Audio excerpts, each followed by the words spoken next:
ಮಾನವತಾವಾದಿ ಶ್ರೀ ಬಸವೇಶ್ವರ ಪ್ರಶಸ್ತಿ ಪ್ರದಾನ ಹಾಗೂ 2799ನೇ ಶಿವಾನುಭವ ಕಾರ್ಯಕ್ರಮ ಕುರಿತು ಪತ್ರಿಕಾಗೋಷ್ಠಿ. ಶ್ರೀ ಗುರು ಬಸವಲಿಂಗಾಯ ನಮಃ. ಲಕ್ಷ್ಮೀಶ್ವರದ ಶ್ರೀ ಲಿಂಬಯ್ಯ ಸ್ವಾಮಿ ಪ್ರತಿಷ್ಠಾನದ ಪತ್ರಿಕಾ ಸಂಘದ ಎಲ್ಲ ಪದಾಧಿಕಾರಿಗಳು. ಪ್ರಥಮದಲ್ಲಿ ನಮ್ಮ ಆರಾಧ್ಯ ದೇವಿಯಾದಂಥ ಲಿಂಗೈಕ್ಯ ಡಾಕ್ಟರ್ ತೋಂಟದ ಸಿದ್ಧಲಿಂಗ ಮಹಾಸ್ವಾಮೀಜಿಯವರನ್ನು ನನ್ನ ಹೃನ್ಮನದಲ್ಲಿ ನೆನೆದು ಹಾಗೂ ನಮ್ಮ ಹಿರಿಯರಾದಂಥ ಲಿಂಗೈಕ್ಯ ಪೂಜ್ಯ ಲಿಂಬಯ್ಯ ಸ್ವಾಮಿ ಮಠರು ಹಾಗೂ ಶರಣಯ್ಯ ಸ್ವಾಮಿ ಲಿಂಬಯ್ಯ ಸ್ವಾಮಿ ಮಠರನ್ನು ನನ್ನ ಹೃನ್ಮನದಲ್ಲಿ ನೆನೆದು ಇಂದಿನ ಈ 2799 ಶಿವಾನುಭವದ ಕಾರ್ಯಕ್ರಮದಲ್ಲಿ ನಡೀತಕ್ಕಂಥ ಜರುಗಲಿರುವ ಮಹಾಮಾನವತಾವಾದಿ ಬಸವೇಶ್ವರ ಪ್ರಶಸ್ತಿ ಪ್ರದಾನ ಸಮಾರಂಭದ ಕಾರ್ಯಕ್ರಮಕ್ಕೆ ಈ ಭಾಗದ ಜನಪ್ರಿಯ ಮಂತ್ರಿಗಳು, ಜಿಲ್ಲಾ ಉಸ್ತುವಾರಿ ಸಚಿವರಾದಂಥ ಶ್ರೀ ಎಚ್ ಕೆ ಪಾಟೀಲ್ ಸಾಹೇಬರು ಆಗಮಿಸಲಿದ್ದಾರೆ. ಅವತ್ತಿನ ಪ್ರಶಸ್ತಿಯನ್ನು ಸ್ವೀಕರಿಸಲು ಡಾಕ್ಟರ್ ರಾಜೇಂದ್ರ ಸಿಂಗ್ ರಾಜಸ್ಥಾನ ಅವರು ಆಗಮಿಸಲಿದ್ದಾರೆ. ಈ ಕಾರ್ಯಕ್ರಮದಲ್ಲಿ ಮುಖ್ಯ ಅತಿಥಿಗಳಾಗಿ ಸನ್ಮಾನ್ಯ ಶ್ರೀ DR ಪಾಟೀಲ್ ಸಾಹೇಬರು, ಮಾನ್ಯ ಉಪಾಧ್ಯಕ್ಷರು, ಕರ್ನಾಟಕ ರಾಜ್ಯ ವಿಕೇಂದ್ರೀಕರಣ ಯೋಜನೆ ಮತ್ತು ಅಭಿವೃದ್ಧಿ ಸಮಿತಿ ಬೆಂಗಳೂರು, SS ಪಾಟೀಲ್ ಮಾಜಿ ಶಾಸಕರು ಮುಂಡರಗಿ, ಶ್ರೀ GS ಗಡ್ಡದೇವರಮಠ ಮಾಜಿ ಶಾಸಕರು ಲಕ್ಷ್ಮೇಶ್ವರ್, ಮೋಹನ್ ಲಿಂಬಿಕಾಯಿ ವಿಧಾನ ಪರಿಷತ್ ಸದಸ್ಯರು ಲಕ್ಷ್ಮೇಶ್ವರ್, ಹಾಗೂ ವಚನ ಸಂಗೀತ ನೀಡಲು ಮೃತ್ಯುಂಜಯ ಹಿರೇಮಠ, ಧರ್ಮ ಗ್ರಂಥ ಪಠಣ ಕುಮಾರಿ ಋಷಿ ಹಳ್ಳಿಕೆರಿ, ವಚನ ಚಿಂತನ ಕುಮಾರಿ ಶ್ರಾವಣಿ ರಾಮಪ್ಪ ಕಳ್ಳಿಮನಿ, ದಾಸೋಹ ಸೇವೆಯನ್ನು ಪ್ರಭು ಹುಚ್ಚಪ್ಪ ಹಳ್ಳಿಕೆರೆಯವರು ನೀಡಲಿದ್ದಾರೆ. ಈ ಒಂದು ಪ್ರತಿ ವರ್ಷ ನಾವು ಸುಮಾರು 3 ವಿಂಗಡಣೆ ಮಾಡಿ ಪ್ರಶಸ್ತಿಗಳನ್ನು ಕೊಡ್ತಾ ಇದ್ವಿ. ಒಂದು ವಿಕಲಾಂಗ ಕಲ್ಯಾಣ ಸಂಸ್ಥೆ, ಸಮಾಜಕ್ಕೆ ಅರ್ಪಿತ ಆದರ್ಶ ದಂಪತಿಗಳು ಹಾಗೂ ಪರಿಸರವಾದಿಗಳು. ಹೋದ ವರ್ಷ ನಾವು ಸಮಾಜಕ್ಕೆ ಅರ್ಪಿತ ಆದರ್ಶ ದಂಪತಿಗಳಂತೇಳಿ ನಮ್ಮ ಇವರು ಕೃಷ್ಣ ಬೈರೇಗೌಡ ದಂಪತಿಗಳು ಕೊಟ್ಟಿದ್ವಿ.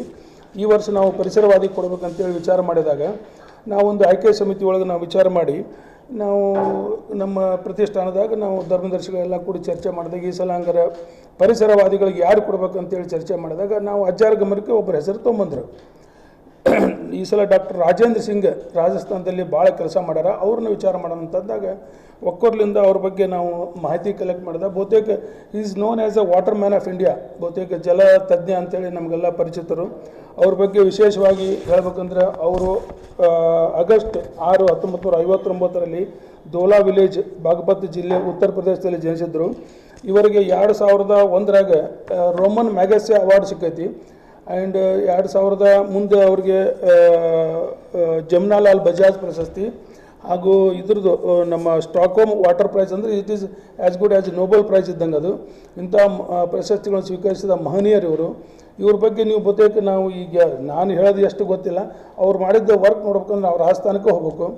ಕೆಲವೊಂದು ನದಿಗಳು, ಬತ್ತಿದ ನದಿಗಳನ್ನು ಇಂಗು ಗುಂಡಿಗಳಿಂದ ತೋಡಿ ಸುಮಾರು 5-6 ನದಿಗಳ ಹೆಸರನ್ನು ಬಹುತೇಕ ನಾನು ಹೇಳೋಕ್ಕೆ ಇಚ್ಛಪಡ್ತೀನಿ. ಅರವಾರಿ, ರೂಪರೇಲ್, ಸಾರ್ಸಿ ಮತ್ತು ಬಾಗಿನಿ ನದಿಗಳನ್ನು ಅವರು ಮತ್ತು ಪುನರ್ಜೀವನಗೊಳಿಸಿ ಗುಳೆ ಹೋದಂಥ ರೈತರು ಮತ್ತು ಒಕ್ಕಲ್ತನಕ್ಕೆ ರಾಜಸ್ಥಾನಕ್ಕೆ ಬಂದರು ಅನ್ನೋದು ಅದನ್ನು ನಾವು ಕಣ್ಣಾರೆ ಕಂಡು ನೋಡಬೇಕಿದ್ದನ್ನು. ಬಹುತೇಕ ಟೈಮ್ ಸಿಕ್ಕರೆ ನಾವು ಇನ್ನೊಮ್ಮೆ ನೆಕ್ಸ್ಟ್ ಟೈಮಲ್ಲಿ ಹೋಗಿ ಅದನ್ನು ವಿಸಿಟ್ ಮಾಡಿ ಬರ್ತೀವಿ. ಇಂಥ ಮನೆಯವರಿಗೆ ನಾವು ಈ ಸಲ ಪ್ರಶಸ್ತಿ ಕೊಡಬೇಕಂತೇಳಿ ಇದನ್ನು ಆ್ಯಕ್ಚುಲಿ ನಾವು ತೋಂಟದಾರ ಮಠದ ಜಾತ್ರಾ ಮಹೋತ್ಸವ ಕೊಡಬೇಕಾಗಿತ್ತು. ಅವ್ರ ಮನೆಯಲ್ಲಿ ಒಂದು ದುರ್ಘಟನೆ ನಡೀತು. ಅವರ ಹಿರಿಯ ಸಹೋದರ ಮಗ ಯಾವುದೋ ಒಂದು ಅಪಘಾತದಲ್ಲಿ ದುರ್ಮರಣಕ್ಕಿಡಿದಾಗ ಇಲ್ಲ ನಾನು ಬರೋಕ್ಕಾಗಲ್ಲ ಅಂದಮ್ಯಾಗ ಮತ್ತು ಅದನ್ನು ಈ ಕಾರ್ಯಕ್ರಮ ಶಿವಾನುಭವ ಕಾರ್ಯಕ್ರಮ ಮಾಡಬೇಕಂತೇಳಿ ಡಾಕ್ಟರ್ ಪೂರಸ್ ಅವರು, ನಮ್ಮ ವಿನಾಯಕ ಮಾನ್ವಿಯವರು, ಪೂಜ್ಯರ ಅಪ್ಪಣೆ ಮೇರೆಗೆ ಹಾಗೂ ನಮ್ಮ ಪ್ರತಿಷ್ಠಾನದ ಧರ್ಮದರ್ಶಿಗಳು ಎಲ್ಲ ಸೇರಿ ಈ ಒಂದು ಇವ್ರನ್ನ ಸಿಲೆಕ್ಟ್ ಮಾಡೋಕ್ಕೆ ಮೇನ್ ಅಂದರೆ ನಮ್ಮ DR ಪಾಟೀಲ್ ಸಾಹೇಬರು, ನಮ್ಮ ಪೂಜ್ಯ ಗಡ್ಡದೇವ್ರ ಮಠ ಅಜ್ಜಾರು. ಅವ್ರೇನಂದ್ರೆ ಇಲ್ಲ ಇದು ಯೋಗ್ಯದರಪ್ಪ, ಇದನ್ನು ಈ ಸಲ ಪ್ರಶಸ್ತಿ ಇವ್ರು ಕೊಡೋಣ ಅಂತಂದಾಗ ಅವ್ರು ಸ್ವೀಕರಿಸಿದ್ದ ನಮಗೊಂದು ಭಾಗ್ಯ ಅನಿಸತಿ. ಆಮೇಲೆ ನಮ್ಮ ಪ್ರತಿಷ್ಠಾನದ ಬಗ್ಗೆ ಹೇಳ್ಬೇಕಂದ್ರೆ 1997ರಲ್ಲಿ ನಮ್ಮ ಪೂಜ್ಯ ಲಿಂಬಯ್ಯ ಸ್ವಾಮೀಜಿಯವರು ಇದನ್ನು ಪ್ರತಿಷ್ಠಾನ ಸ್ಟಾರ್ಟ್ ಮಾಡಿ ಸುಮಾರು 27 ಮಂದಿ ನಾವು ಈ ಸಲ ಕೊಟ್ಟಿದ್ದೀವಿ. ಸೊ ಇದು 28ನೇದು ಬಹುತೇಕ ಇದು ನಾವು ಕೊಡ್ತಾ ಇರೋದು. ಅದರಲ್ಲಿ 3 ವಿಂಗಡಣೆ ಆಗಲ್ಲ ಹೇಳ್ದಂಗೆ 3 ವಿಂಗಡಣೆ ಮಾಡಿಕೊಟ್ವಿ. ಇದು ಪ್ರತಿ ವರ್ಷ ನಾವು ಇದನ್ನು ಪ್ರಶಸ್ತಿಯನ್ನು ಬಸವ ಜಯಂತಿ ಕೊಡ್ತೀವಿ. ಅದಕ್ಕೆ ಅದು ಸ್ವಲ್ಪ ಅನಾನುಕೂಲ ಆಗಿದ್ದಕ್ಕೆ ಈಗ ಅದು ಶಿವಮೊಗ್ಗದಿಂದ ಕೊಡತ್ತೀವಿ. ಈ ಒಂದು ಕಾರ್ಯಕ್ರಮ ಸುಮಾರು ನಮ್ಮ ತಂದೆಯವರಿಗೆ 60 ವರ್ಷ ಆದಾಗ ಅವರು ಒಂದು ವಿಚಾರ ಮಾಡಿ 50 ವರ್ಷ ಆದಾಗ ಸಮಾಜ ನನಗೆ ಇಷ್ಟೆಲ್ಲ ಕೊಟ್ಟಿದ್ದೆ, ಸಮಾಜಕ್ಕೆ ನಾನು ಏನಾದರೂ ಕೊಡುಗೆ ಕೊಡ್ಬೋದಂತ ವಿಚಾರ ಮಾಡಿ 1997ರಲ್ಲಿ ಲಿಂಬಯ್ಯ ಸ್ವಾಮಿ ಪ್ರತಿಭಾ ಪ್ರತಿಷ್ಠಾನ ಚಾಲೂ ಮಾಡಿದರು. ತದನಂತರ ಸುಮಾರು ಇಷ್ಟು ಅದು ಅವ್ರಿಗೆ 60 ವರ್ಷ ಆದಾಗ ಅವ್ರು ರಿಟೈರ್ಡ್ ಆದರು. ನಮ್ಮ ಪೂಜ್ಯ ಚಿಕ್ಕಪ್ಪನವರು ಅದನ್ನು ಕಂಟಿನ್ಯೂ ಮಾಡಿದರು. ತದನಂತರ ಸುಮಾರು 10-15 ವರ್ಷ ನಾನು ಈಗ ಮುನ್ನಡೆಸ್ಕೊಂಡು ಹೋಗ್ತಿದ್ದೀನಿ. ನನಗೀಗ 58, ಇನ್ನು 2 ವರ್ಷಕ್ಕೆ ನಾನು ರಿಟೈರ್ ಆಗ್ತೀನಿ. ತದನಂತರ ನನ್ನ ಸೋದರ ಚಿದಾನಂದ ಲಿಂಬಾಯಸ್ವಾಮಿ ಸ್ವಾಮಿ, ಆನಂತರ ನಿರಂಜನ, ಆನಂತರ ನನ್ನ ಸೋದರ ಅಂತ ಮಹೇಶ್ ಅದಕ್ಕೆ ಅಧ್ಯಕ್ಷರಾಗ್ತಾರೆ. ಇದು ಒಂದು ಪ್ರೋಟೋಕಾಲ್ ನಾವು ಸಿಸ್ಟಮ್ ಮೇಂಟೈನ್ ಮಾಡಿವಿ ನಮ್ಮ ಪ್ರತಿಷ್ಠಾನದಾಗ. ಹಾಗೂ ನಮ್ಮ ಕಾರ್ಯದರ್ಶಿಗಳಂತ ನಮ್ಮ ಈಶ್ವರ್ ಮೆಡ್ಲೇರವರು, ಇವರು ನಮ್ಮ ಕನ್ನಡ ಸಾಹಿತ್ಯ ಪರಿಷತ್ತಿನ ಅಧ್ಯಕ್ಷರು ಹೌದು. ನಮ್ಮ ಹಿರಿಯ ಸಹೋದರಂತ ಬಸವಣ್ಣ ಗಾಂಜಿಯವರಿದ್ದಾರೆ ನಮ್ಮ ಧರ್ಮದರ್ಶಿಗಳು. ಸುಮಾರು ನಾವು 11 ಮಂದಿ, ಆನಂದ್ ಗಡ್ಡದೇವ್ರ ಮಠ, ಶಾಂತು ಓದೋನವರು, ಶ್ರೀಮತಿ ದಾಕ್ಷಾಯಣಿ ಕೋಳಿವಾಡ್, ನಮ್ಮದೊಂದು ಟೀಮ್ ಕಟ್ಟಿ ನಾವು ಒಂದು ತಂದೆಯವರಿದ್ದಾಗ ಇದಕ್ಕೊಂದು ಏನಾದರೂ ಮೂರ್ತ ರೂಪ ಕೊಡ್ಬೇಕಂತೇಳಿ ನಾವು ವಿಚಾರ ಮಾಡಿ ಇದೊಂದು ಕಾರ್ಯಕ್ರಮ ಮಾಡಕತ್ತೀವಿ. ಈ ಕಾರ್ಯಕ್ರಮದಲ್ಲಿ ಈ ಶಿವಾನುಭವದಲ್ಲಿ ತಾವೆಲ್ಲ ಭಾಗವಹಿಸಿ ಈ ಕಾರ್ಯಕ್ರಮವನ್ನು ಯಶಸ್ವಿಗೊಳಿಸಬೇಕು. ಇದರ ನಂತರ ನಾನು ನಮ್ಮ ಈಶ್ವರ್ ಮೆಡ್ಲೆ ನಮ್ಮ ಕಾರ್ಯದರ್ಶಿಗೆ ಒಂದು ವಿನಂತಿ ಮಾಡ್ಕೊತೀನಿ. ನನಗಿಂತ ಹೆಚ್ಚಿನ ಸವಿಸ್ತಾರದ ಮಾಹಿತಿಯನ್ನು ಅವರು ನಮ್ಮ ನಮಃ ಸ್ಥಳ ದೇವರು ಆಗಿರ್ತಕ್ಕಂಥ ತೋಂಟದಾರ್ಯ ಶ್ರೀಗಳನ್ನು ನೆಲೆಸಿಕೊಂಡು ಬಲಂ ಬಲಂ ಮಹಾಬಲಂ ಮನೋಬಲಂ ಶ್ರೇಷ್ಠ ಸಂದೇಶವನ್ನು ನಾಡಿಗೆ ನೀಡಿರ್ತಕ್ಕಂಥವನ್ನ ಗುರುಪೂಜ್ಯರಾಗಿರ್ತಕ್ಕಂಥ ಲಿಂಬಯ್ಯಜ್ಜನವರು ನೆನಪಿಸ್ಕೊಂಡು ಪ್ರಶಸ್ತಿ ಬಗ್ಗೆ ನನ್ನ ಮಾರ್ಗದರ್ಶಕ ಅಜ್ಜನವರಾಗಿರ್ತಕ್ಕಂಥ ನಮ್ಮ ಪ್ರಕಾಶ್ ಅಜ್ಜರು ಈಗಾಗಲೇ ಹೇಳಿದ್ದಾರೆ.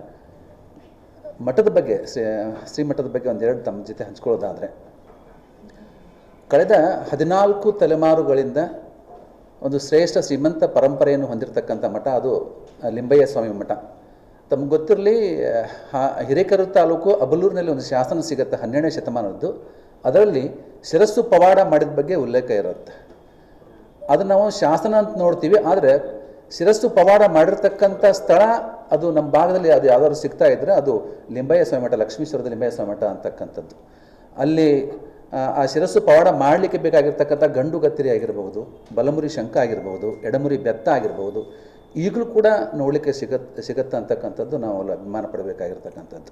ಪ್ರತಿ 5 ವರ್ಷಕ್ಕೊಮ್ಮೆ ಅದನ್ನು ಹೊರತೆಗೆದುಕೊಂಡ್ಬಂದು ಮತ್ತು ಜಗತ್ತಿಗೆ ಅದನ್ನು ತೋರಿಸಿ ಪ್ರತಿದಿನವೂ ಕೂಡ ಅದನ್ನು ಪೂಜೆ ಮಾಡ್ತಕ್ಕಂಥ ಒಂದು ಶ್ರೇಷ್ಠ ಜಾಗೃತ ಸ್ಥಳವಾಗಿರ್ತಕ್ಕಂಥದ್ದು ಶ್ರೀಮಠ ಲಿಂಬಯ್ಯ ಸ್ವಾಮಿ ಮಠ.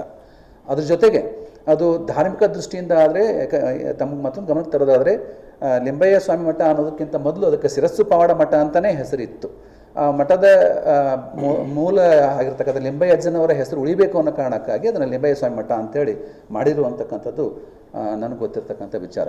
ಆ ಹಿನ್ನೆಲೆಯಲ್ಲಿ ಧಾರ್ಮಿಕ ದೃಷ್ಟಿಯಿಂದ ಅಷ್ಟೇ ಅಲ್ಲದೆ ಸಾಮಾಜಿಕ ದೃಷ್ಟಿಯಿಂದ ಏನನ್ನಾದರೂ ಮಾಡಬೇಕು ಅಂತಕ್ಕಂಥ ದೃಷ್ಟಿಯಿಂದ ಕಾರಣಕ್ಕಾಗಿ 97ರಲ್ಲಿ ಆರಂಭ ಆಗಿರ್ತಕ್ಕಂಥ ಲಿಂಬಯ್ಯ ಸ್ವಾಮಿ ಪ್ರತಿಷ್ಠಾನ ಮರುವರ್ಷನೇ ಅಂದರೆ 1998ರಿಂದಾನೇ ಈ ರೀತಿಯಾಗಿ ಮಾನವತಾವಾದಿ ಪ್ರಶಸ್ತಿಯನ್ನು ಕೊಡ್ತಾ ಬಂದಿರತಕ್ಕಂಥದ್ದು. ಅದ್ರ ಜೊತೆಗೇ ಪ್ರತಿ ವರ್ಷ ಶರನ್ನವರಾತ್ರಿಯ ದಿನದಂದು ವರ್ಷಪೂರ್ತಿ ನೋಡಿ ಯಾರ್ಯಾರು ವಿವಿಧ ಎಲೆಮರೆಯ ಕಾಯಿಯಂತೆ ಸುಪ್ತ ಚೇತನಗಳಂತೆ ನಾವು ಕರಿತೀವಿ ಅಂಥವ್ರನ್ನ ಗುರುತಿಸಿ ಶ್ರೀಮಠಕ್ಕೆ ಕರೆಸಿ ಅವರನ್ನು ಗೌರವಿಸಿ ಸನ್ಮಾನ ಮಾಡಿ ಅವರಿಂದ ಅವರ ವಿಚಾರವನ್ನು ಸಮಾಜಕ್ಕೆ ತಿಳಿಸಿ ಅವರಿಂದ ಮತ್ತಷ್ಟು ಜನರನ್ನು ಪ್ರೇರೇಪಣೆ ಮಾಡ್ತಕ್ಕಂಥ ಕೆಲಸ ಆಗಿರಬಹುದು. ನಾಡಿನ ಪ್ರಾಜ್ಞರನ್ನು ಕರೆಸಿ ಆ ದಿನ ಒಂದಿಷ್ಟು ಒಳ್ಳೊಳ್ಳೆ ವಿಚಾರಗಳನ್ನು ಜನರಿಗೆ ಕೇಳಿಸ್ತಕ್ಕಂಥದ್ದಾಗಿರ್ಬೋದು. ಹೀಗೆ ಪ್ರತಿ ವರ್ಷವೂ ಕೂಡ ಶರನ್ನವರಾತ್ರಿ ದಿನಾಚರಣೆಯಂದು ನಂದಾದೀಪಾರಾಧನಾ ಮಹೋತ್ಸವ ಅಂತಕ್ಕಂಥ ಹೆಸರಿನಿಂದನೂ ಕೂಡ ನಿರಂತರವಾಗಿ ಅಲ್ಲಿ ಕೆಲಸ ಕಾರ್ಯ ಮಾಡ್ತಾ ಬಂದಿರತಕ್ಕಂಥದ್ದು. ಈ ಸಾಮಾಜಿಕ ಜೊತೆಗೇ ತಮ್ಮದು ವಿಶೇಷ ಅನಿಸೋದಾದರೆ, ಬಹುಶಃ ನಮ್ಮ ಭಾಗದಲ್ಲಿ ಪೂಜ್ಯ ಲಿಂಬಯ್ಯಜ್ಜನವರು ಏನು ಲಿಂಗೈಕ್ಯರಾಗಿದ್ದ ಪೂರ್ವದೊಳಗೂ ಕೂಡ ಈಗಲೂ ಕೂಡ ನಡೀತಿದ್ದ, ಅವಾಗ ಹೆಚ್ಚಿತ್ತು. ಏನು ಅಂತಂದರೆ, ನಮ್ಮ ಭಾಗದ ಜನ ಕೋರ್ಟು ಕಚೇರಿಗೆ ಹೋಗ್ತಾನೆ ಇರಲಿಲ್ಲ. ಅದೊಂಥರ ಜನತಾ ನ್ಯಾಯಾಲಯದ ರೂಪದಲ್ಲಿತ್ತು. ಲಿಂಬಯ್ಯಜ್ಜನವ್ರ ಕಡೆ ಲಿಂಬಯ್ಯ ಮಠಕ್ಕೆ ಬಂದು ಲಿಂಬಯ್ಯಜ್ಜನ ಕಡೆ ತಮ್ಮ ಸಮಸ್ಯೆಯನ್ನು ತೋಡ್ಕೊಂಡ್ರೆ ಎಲ್ಲರಿಗೂ ಕೂಡ ನ್ಯಾಯ ದೊರಕಿಸ್ತಕ್ಕಂಥ ಒಂದು ಶ್ರೇಷ್ಠ ನ್ಯಾಯದಾನವನ್ನು ಕೂಡ ಶ್ರೀಮಠದ ಮುಖಾಂತರ ನಡೆದು ಬಂದಿರತಕ್ಕಂಥದ್ದು. ಜೊತೆಗೆ ಅವರ ಸಹೋದರರಾಗಿರ್ತಕ್ಕಂಥ ಶರಣಯ್ಯಜ್ಜನವರು ಕೂಡ ಒಬ್ಬ ಕೃಷಿ ಸಂತನಾಗಿ ಗುರುತಿಸಿಕೊಂಡು ಕೃಷಿಯಲ್ಲಿ ಖುಷಿಯನ್ನು ಕಂಡಿರ್ತಕ್ಕಂಥ ಒಬ್ಬ ಯೋಗಿ ರೂಪದಲ್ಲಿ ಇದ್ದಂಥದ್ದನ್ನು ನೋಡಿರ್ಬೋದು. ಆ ಒಂದು ಸತ್ಸಂಪ್ರದಾಯವನ್ನು ನಮ್ಮ ಈಗ ಅಧ್ಯಕ್ಷರಾಗಿರ್ತಕ್ಕಂಥ ಪ್ರಕಾಶ್ ಅಜ್ಜನವರಾಗಿರ್ಬೋದು, ಮಹೇಶ್ ಅಜ್ಜನವರಾಗಿರ್ಬೋದು ಅದೇ ಪರಂಪರೆಯನ್ನು ಮುಂದುವರಿಸ್ಕೊಂಡು ಬಂದು ಈಗಾಗಲೇ 27 ಜನನ ಗುರುತಿಸಿ ಈಗ 28ನೇ ವ್ಯಕ್ತಿ ಅವ್ರ ಬಗ್ಗೆ ಹೇಳಿದರು.